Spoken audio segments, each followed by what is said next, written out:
Bonjour, bonjour mes amis. Mickey et Goofy vont vous faire vivre leurs aventures sportives dans ce livre-disque. Vous devez savoir qu'il vous faudra tourner la page de votre livre aussitôt que vous entendrez le sifflet de l'arbitre. Écoutez-le. C'est bien compris. Alors commençons.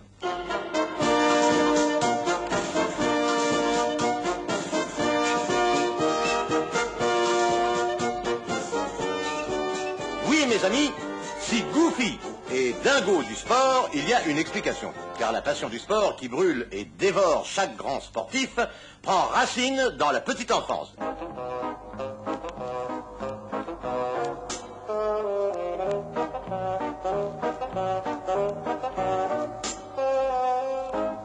Tout petit, à l'école maternelle, Goofy était le plus chétif, le plus malingre. Il faisait le désespoir de sa maîtresse. Elle conseilla à ses parents de lui faire de la gymnastique. Et quelques mois plus tard, Goofy faisait admirer à ses camarades son premier biceps. En ce temps-là, Mickey inspectait les écoles maternelles pour détecter les futurs champions. Il remarqua Goofy, il l'emmena dans sa pouponnière et le posa sur ses premières barres parallèles en caoutchouc.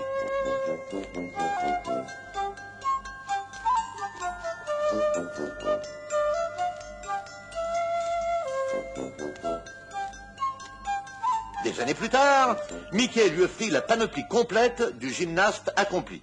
Je veux parler des 6 agrès. La barre fixe pour l'équilibre, les barres parallèles pour l'harmonie, les barres asymétriques pour l'acrobatie, le cheval d'arçon parce que c'est la plus noble conquête du gymnaste, le cheval tout simple pour la détente et les anneaux pour la souplesse. Il s'entraîna jusqu'au jour où Mickey entra en trompe dans sa maison brandissant un télégramme. Ça y est, tu participes à une compétition internationale. Grimpe sur la balance, je veux vérifier ton poids. Oh, moins de 52 kilos.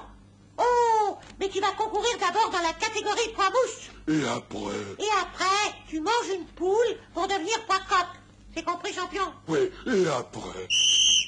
Après, tu manges 2 coqs pour devenir poids plume. Je t'ai préparé des sandwichs avec une poule et 2 coqs. Alors mets-les dans ta musette, nous partons tout à l'heure. Jusqu'à son départ, Goofy s'échauffe. Il commence par soulever tout ce qui lui tombe sous les biceps. Enclume, jerrycan, caisse de Coca-Cola et même les castors juniors venus l'encourager. Oh, c'est un jeu d'enfant. Mais dès le lendemain, fini de rire. Mickey, son ami entraîneur-chef, lui présente des haltères de 200 kilos. À l'épaulé jeté, Goofy est si rapide qu'il bascule en arrière et assomme Mickey. On lui accorde un deuxième essai. Essai réussi. Au troisième essai, Goofy parvient à arracher 245 kilos et 10 grammes. Pourquoi 10 grammes? Parce qu'un couple d'oiseaux-mouches s'est égaré sur ses haltères. Goofy, champion dans la catégorie poids mouche. Bon, alors c'est le moment d'avaler ton premier sandwich. Et puis de battre le record poids coq. Combien? 265 kilos. Oh, un jeu d'enfant. Les jambes arquées, les muscles frémissants, le plus gros gringalet du monde, c'est son surnom, tente d'arracher 266 kilos. Il s'évanouit. Mickey le ranime avec un seau d'eau sur la tête. Il se rue sur ces 266 kilos de fonte qui ont osé lui résister. Il les arrache.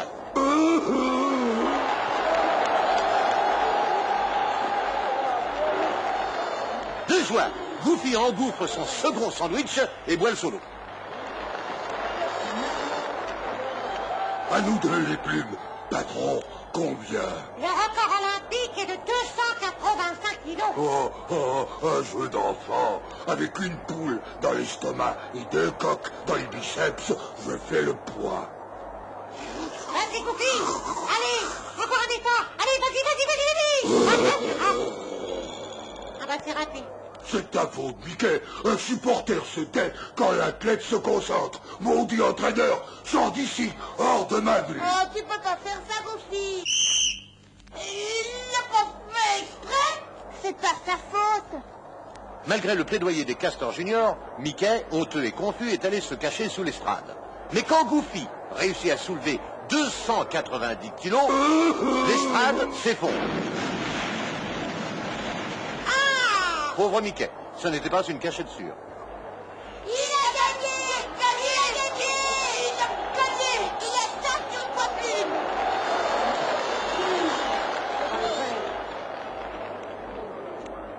Goofy, tu me pardonnes? Un champion n'a pas de rancune. Ah, bravo! Mais jusqu'où l'amour? Que dis-je? La passion du sport peut-elle conduire un athlète? Je vais vous le dire. La passion sportive ressemble à un virus. Je n'ai pas dit que c'était une maladie dangereuse, certes non, mais contagieuse. Mickey s'est pris au jeu. Il a été contaminé par Goofy Dingo. Mickey est devenu dingue de judo. Et comment Goofy et Mickey sont-ils devenus judokas? Excellente question. Ils ont commencé par manger du riz. Beaucoup de riz. Ensuite, ils ont tressé un tatami, c'est-à-dire un tapis de judo en paille de riz. Puis, ils ont fait l'apprentissage du judo. Plus tard, ils sont allés au dojo, c'est-à-dire la salle d'entraînement, après avoir économisé sou par sou leur argent de poche pour pouvoir s'acheter le judogi. Et qu'est-ce que c'est, le judogi? C'est la tenue réglementaire, kimono, ceinture et pantalon. Touche pas à ma ceinture. Déchire pas mon kimono! Rassurez-vous, ce n'était pas une dispute, un simple échange verbal traditionnel.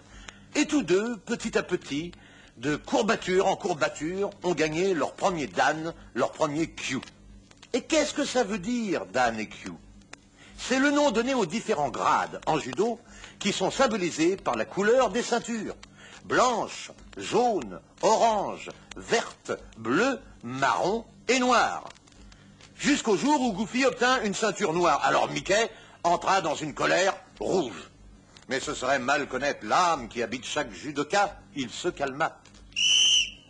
Si mon honorable ami veut bien pardonner ma saute d'humeur, je lui permets volontiers de m'envoyer au tatami dans 5 secondes.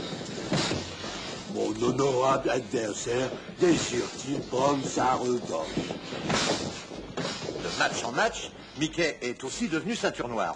Ils sont tous deux 12e dan, c'est-à-dire les plus forts. Et aujourd'hui, ils vont s'affronter dans un combat très singulier pour conquérir le titre de champion toute catégorie. Cruel dilemme. Seul l'un d'eux sera champion. Mais lequel?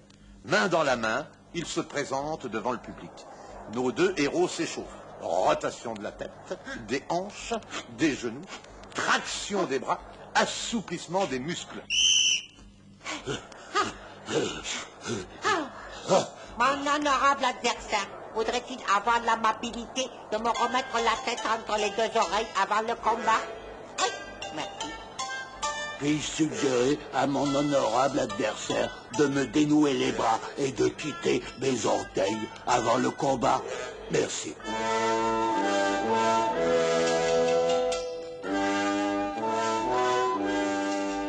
Et le combat historique commence.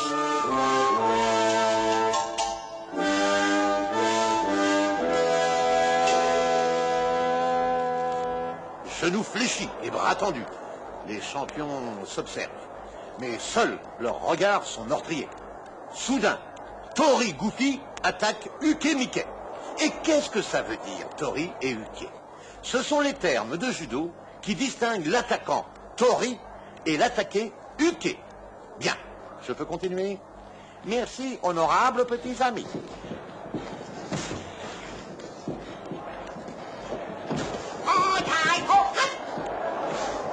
Uke Mickey subit la loi de Tori Goofy. Pendant quelques instants, l'esprit d'aventure et l'instinct créateur de Goofy ont le dessus. C'est une suite éblouissante d'étranglements, d'enroulements, de crocs en jambes, de projections sur le tatami. Mais Mickey contrôle ses ukemi, c'est-à-dire ses chutes.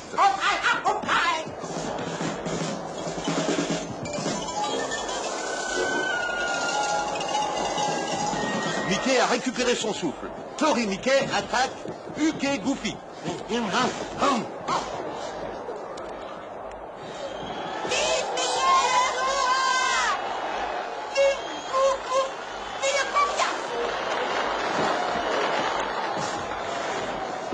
tatami, nos héros sont à 4 pattes.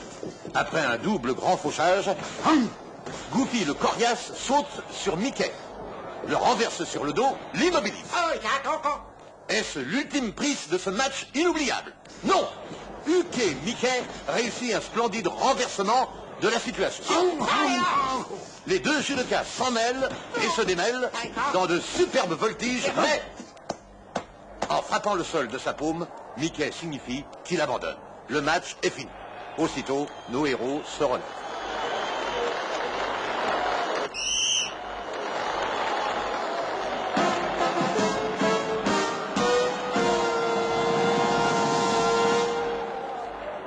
Mon honorable adversaire a gagné. Je salue ta victoire, ô Goofy, le très coriace. Je te salue aussi, malheureux ami très malchanceux. Je me sens indigne d'un adversaire céleste comme toi, ô Mickey le Griffonnier.